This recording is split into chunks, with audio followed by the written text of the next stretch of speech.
Voilà, on va faire une petite parenthèse dans cette campagne. Comme chaque lundi, c'est l'heure de la chronique culture avec vous, Youssef Bouchiki, bonsoir. Bonsoir Julien. Allez, faites-nous rire un petit peu ce soir. Oui, alors il manie avec talent depuis 40 ans humour et ironie. Il revient avec un spectacle spécial élection présidentielle. C'est drôle, mais pas que.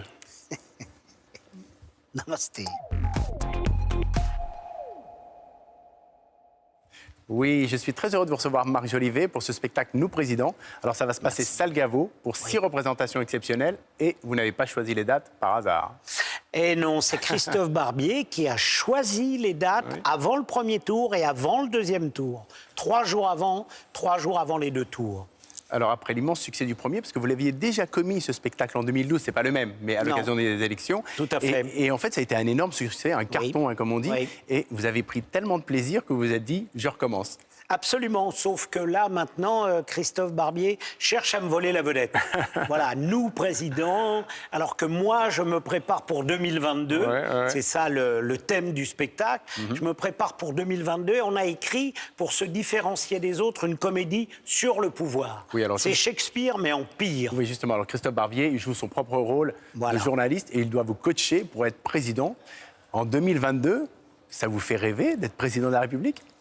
Non, pas du tout. Mais en tous les cas, ça nous fait rire et on pousse le bouchon très loin puisqu'il déchire l'affiche et moi, je découpe son écharpe mythique. Vous voyez un petit peu le drame absolu. On a de la musique, il faut le dire, pour se différencier des autres. Il y a les trompettes de Lyon, c'est très musical. Ça n'est pas une comédie musicale, mais presque. Et Marianne est mon soutien.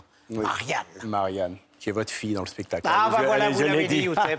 C'est ma fille, Marianne. Vous ne vouliez pas le dire, je le dis, et elle est formidable. Une Marianne Alors, magnifique. Justement, c'est évidemment un prétexte pour parler de la campagne et ça vous a beaucoup inspiré. Absolument. On va, on le dit, critiquer tous les candidats et nous incitons, le fond de ce spectacle, c'est ne partez pas en week-end ou revenez, mais votez. Surtout votez.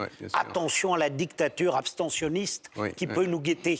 Alors justement, cette campagne avec tous les profils, tous les candidats, j'imagine que c'est du pain béni pour l'humoriste que vous êtes. Absolument, oui. C'est vrai que un des seuls moments, des moments terribles du spectacle, c'est à chaque fois qu'on parle de Pénélope Fillon, on tombe en larmes.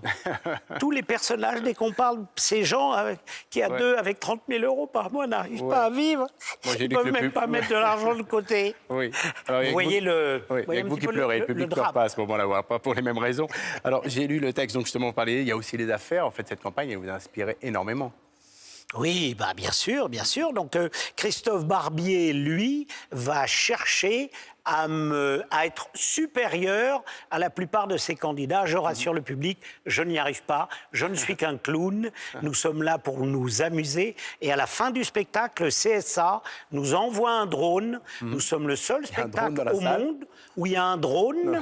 Et je fais un dressage de drone. Alors, ça, personne sur la planète ne le fait. On va parler de cool, mais justement, j'ai lu que vous faisiez la différence entre humoriste et comique. C'est quoi l'humoriste? C'est l'héritier, le descendant là, en 7 minutes, on va avoir du mal. Deux mots, alors je suis désolé. Alors, je dirais, non, l'humoriste, c'est quelqu'un qui prend position. J'ai toujours pris position. J'ai toujours dit pour qui je votais. Si vous me le demandez, je vous le dis tout de suite, mais on ne va pas le dire, parce que j'ai compris que mon candidat, du coup, ça lui enlève du temps. Mais en gros, je vote en on. Très bien. En gros. Oui, j'ai bien compris. Alors, 4 garçons en on, une fille en N. Alors, j'ai lu le texte, j'ai pas vu le spectacle puisqu'il n'a pas encore été fait. Vous vous moquez des abstentionnistes. Oui, oui. Moi, je l'assume, pour qu'on oblige les gens à aller voter. Nous avons cette chance extraordinaire d'être encore dans une démocratie. 11 candidats. Il y en a qui ne sont pas contents. Moi, je trouve ça génial. Oui, des petits candidats. Et alors, c'est ça la démocratie. On va penser d'y aller. Et il y a des gens qui vous mettent en colère, ce sont les indécis, parce qu'ils bouchonnent dans les parloirs. Eh oui, c'est-à-dire il y a beaucoup de gens, comme je le dis, qui arrivent et qui vont reprendre des bulletins dans l'urne. On est obligé de leur couper les mains, ça devient des drames absolus. Donc je conseille aux gens des façons, je leur donne une façon d'aller bien voter, vite et clair. Ne pas crier par exemple dans le 8e, « On finit le paquet Mélenchon, on le finit le paquet là !» Non, ça marche pas dans le 8e. Alors le spectacle se jouera donc avant le premier tour. Absolument. Il se jouera avant le second tour. Oui. Et ce ne sera pas le même. Vous êtes en train de l'écrire, ça s'écrit à chaud, j'ai envie de dire.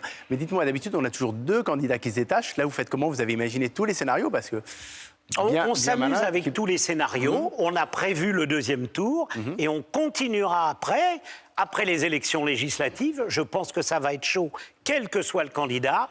Et du coup, le spectacle va se jouer avec le nouveau président.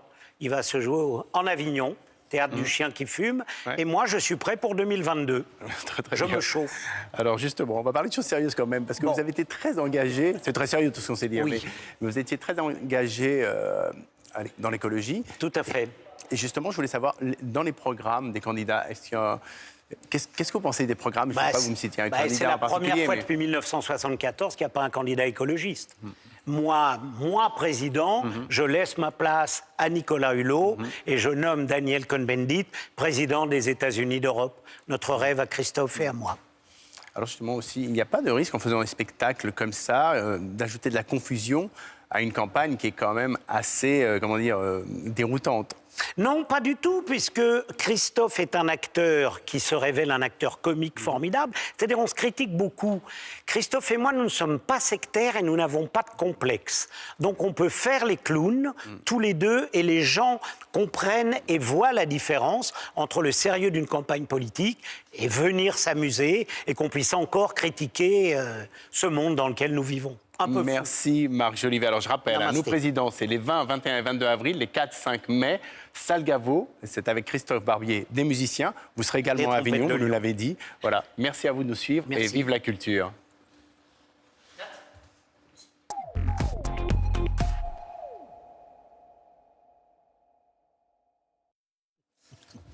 Vous nous avez bien eu quand même sur le jeu vote en on. Ah, pourquoi? Alors c'est quoi? C'est plutôt chon ou plutôt yon? Ah, c'est plutôt Yon.